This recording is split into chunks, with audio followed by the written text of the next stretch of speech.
It's Mountain Monday, and you know what to do. Breathe in and out, and breathe in and out. Now, Mountain Monday is different for two reasons today. One is I am using prepared remarks for the bulk of it. The reason being because the issue involves someone under the age of 18, and I wanted to be very careful about what I said. The other thing that's different is I'm using OBS to record this instead of my usual little portable audio recorder that I have to feed into the computer. I'm doing this in part because I want to try to do some OBS capture, and in the past you guys have seen what it looks like. It looked like dog poo, so I'm trying to get better at that. But also, I don't have to import the audio this way. It's just a slightly quicker thing. But if it doesn't sound as good, I'll go back to the old process. So please let me know. So what we're talking about today is a case where free speech and human dignity, or as the Quebec Human Rights Tribunal called it, human rights, came into conflict. And a comedian by the name of Mike Ward was fined a series of fines that totaled $42,000 for violating the human rights of a disabled boy that he mocked. It was found that he actually did mock the kid's disability by calling him ugly. The young man has a condition called Treacher-Collins syndrome that causes facial deformities. We'll get more into that. But I want to continue on with the prepared statements. I don't want to go off script because this is a very sensitive situation, and someone under the age of 18 is involved. So here we go. Mike Ward is acting like a creep. Let's get that out of the way right now. Ward's behavior in continuing to mock a bullied young man with a disability is indefensible. I don't care if it's a comedy routine. I don't care if it's in the interests of free speech. Grown-ups should pick on grown-ups and not kids. Stop it, Mike Ward. The media is equally to blame for any additional bullying this young man receives, since they continue to splash his name and image all over the internet, providing no context that Ward's behavior is very wrong, even if it's not a violation of anyone's human rights. In their opinion, the Quebec Human Rights Tribunal disagrees. And this is where we get to the point where I have to make the case that the ruling against Ward's disgusting behavior is, in the context it was made, a very bad precedent.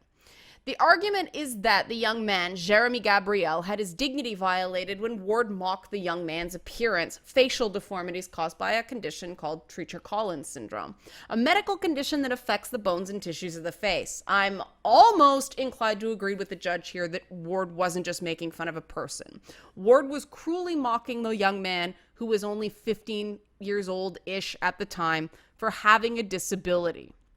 Like I said, Ward's behavior disgusts me, but note that I also said almost inclined to agree. I'm no stranger to bullying myself. I've been picked on my entire life for my appearance, including being told by so-called evangelical Christians at my school that spotted skin, a reference to my freckles, was a mark of Satan. But I can relate to poor Jeremy's story in another way. When I was 17, I got dumped by a guy. Within days of that breakup, which I was told was at the suggestion of his therapist, I received a call.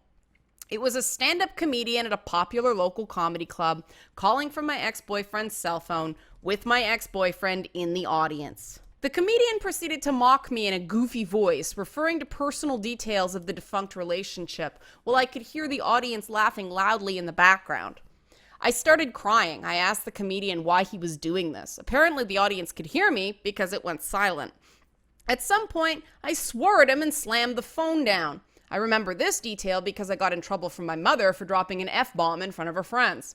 What can I say? I'm the product of fairly strict parenting. There was follow-up with the club, which tried to defend the comedian. The comedian himself never contacted me or did anything directly to try to make it right. I was told by the club the comedian felt bad, but not that he knew what he'd done was wrong.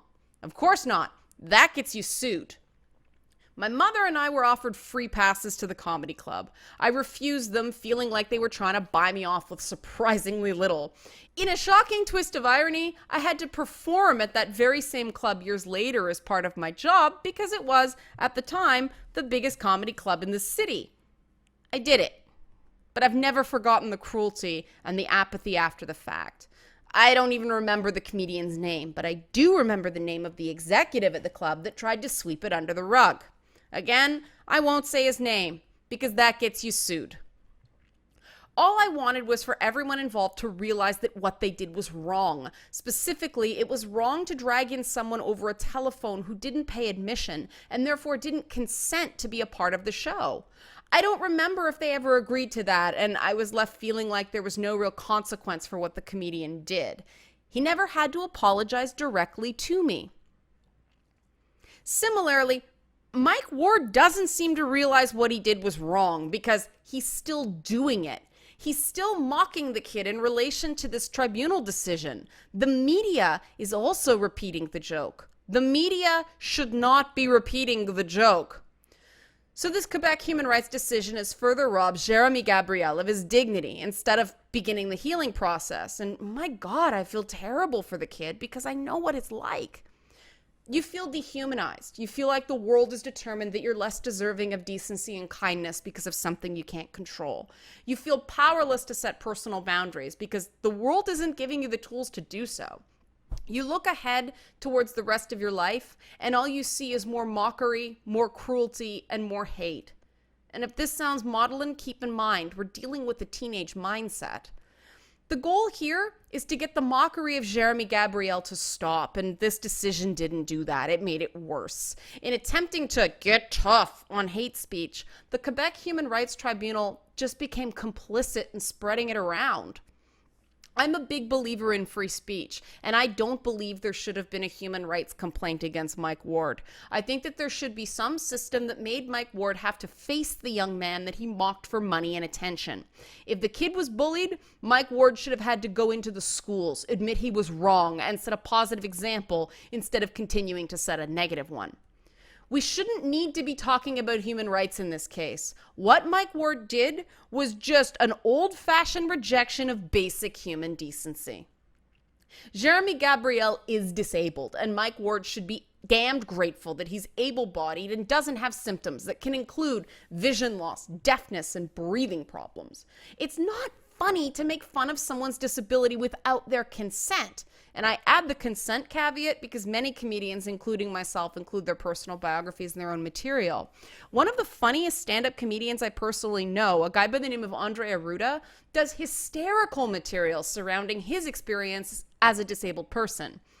But making fun of a kid isn't fair game. Please, someone show this to Mike Ward and try to get him to understand that. There's a wrinkle to this, however, and it speaks to an uncomfortable element of our free speech-driven society. Jeremy Gabriel isn't just any kid. Jeremy Gabriel is a performer and something of a celebrity, having sung for the Pope. Once you cross over into the public realm that way, you open yourself up to a greater degree of criticism, and that criticism is often scathingly cruel. I can speak to this as well. I was a competitive dancer, starting seriously at the age of 14. You had to get tough fast in that world because adults constantly mocked our bodies, our weight, our breast development, even criticizing teenagers going through that notorious awkward phase for not being beautiful enough for the judge's liking. The dance world is brutal. The problem with becoming a young performer is that you're ending your childhood early. You're stepping into the realm of professional performer, and you have to grow up fast or it eats you alive. And it almost did eat me alive, but that's a story for another time. More to the current point, I speak from experience here from both sides. I produced and co-wrote a show for Much Music called Fromage, which was an annual special starring Ed the Sock, where we made fun of the most overplayed music videos of the calendar year. We went out of our way to make it as fair as possible, allowing the audience to both nominate and vote on the videos that were going to get into the special, because at times it did get mean-spirited. Some of the people we made fun of were minors, notably Britney Spears. It was assumed that Spears was fair game because she waded into the growing culture war by declaring that, despite her sexualized music video content, that she was a virgin. Spears was very young at the time, but the assumption in entertainment is that someone that rich and famous is, to an extent, shielded by handlers from haters. Spears eventually cracked up, so I guess we were wrong about that. A joke also got through once that was perceived to fat shame Missy Elliott.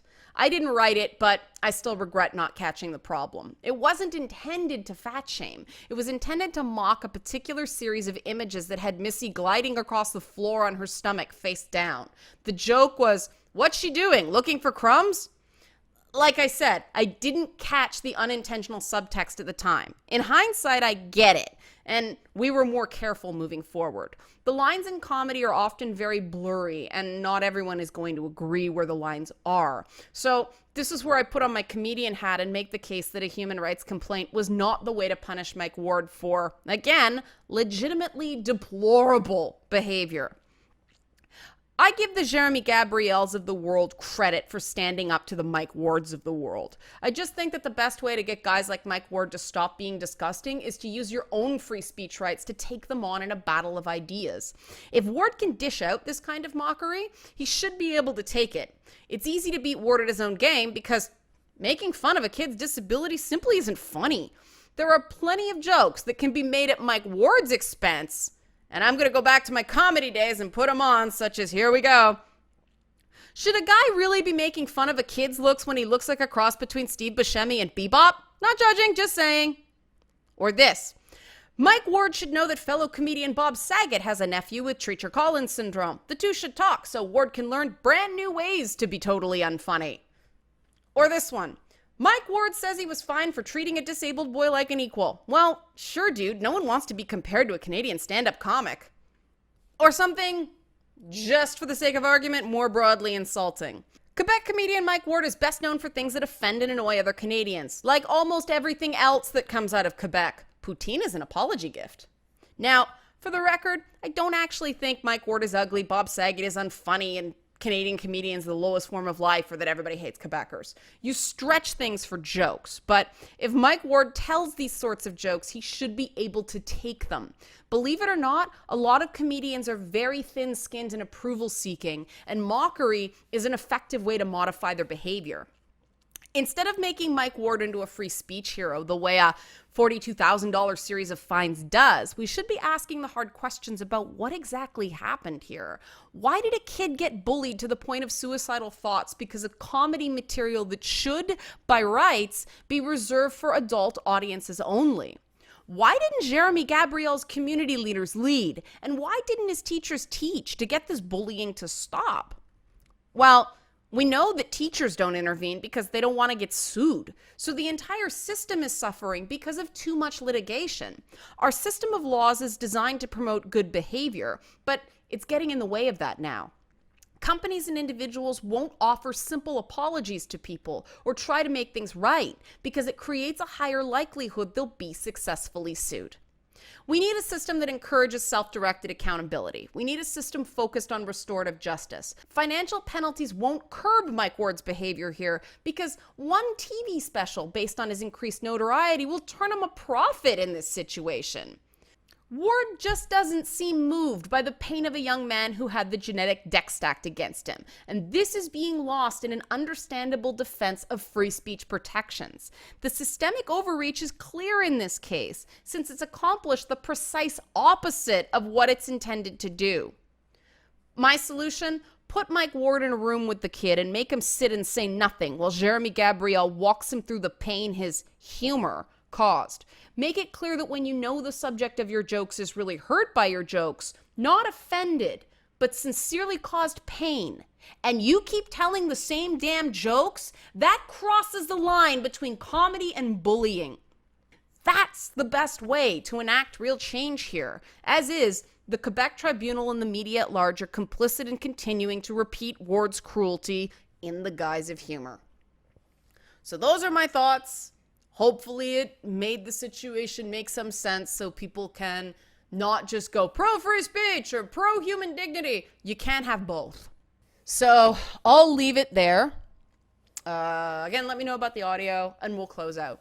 Breathe in.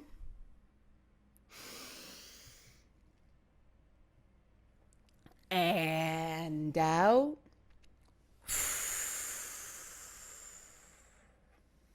And breathe in. And out.